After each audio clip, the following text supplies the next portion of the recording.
could build a time machine, I would talk our ancestors into taking the Warren Buffett approach to building wealth. Warren Buffett invested something like $142, or maybe it was like $150 in 1942, and he just let the money grow. He hasn't touched it. And believe it or not, by the year 2030, that $142 is going to be $6 million. $142 or 150, whatever that number was. It was less than $200. Is going to be $6 million.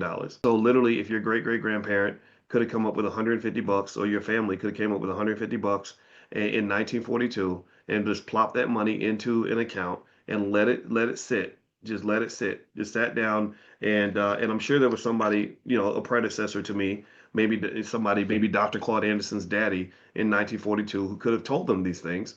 Then that money could have grown to $6 million for the family. So ultimately, if you add up the amount of money that Black people spent back when they were lying to us and telling us that Black consumerism was some sort of beacon of strength and hope and possibilities, back when they made us brag about being consumers, they made us want to be consumers.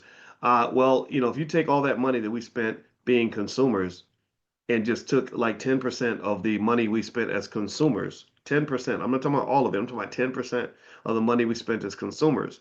And we made that money and flipped it into becoming investors. And we stuck with our investments, just like my grandparents stuck with their 50, 60-year marriage, right? Then guess what? You marry the game, you marry the wealth, you marry the progress, you marry the process.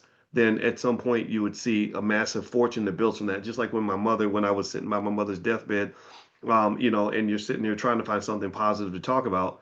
One of the things we could talk about is the fact that my parents limped, they literally limped across their 50th wedding anniversary, but they built this 50-year asset called family, called wealth, called love, called marriage, and they made it. They got there. I said, wow, that's so impressive, and I feel so blessed that you had your 50th wedding anniversary literally a month before my mother passed, and my father was right by her bed right when she passed, right? So that's, to me, that's very powerful. That's that same dignity, that same commitment, that same consistency, that same relentlessness that led to my father insisting on being by my mother's side all the way until her last moments is similar to the kind of consistency, relentlessness, and commitment that is necessary to acquire an asset and hold on to the asset.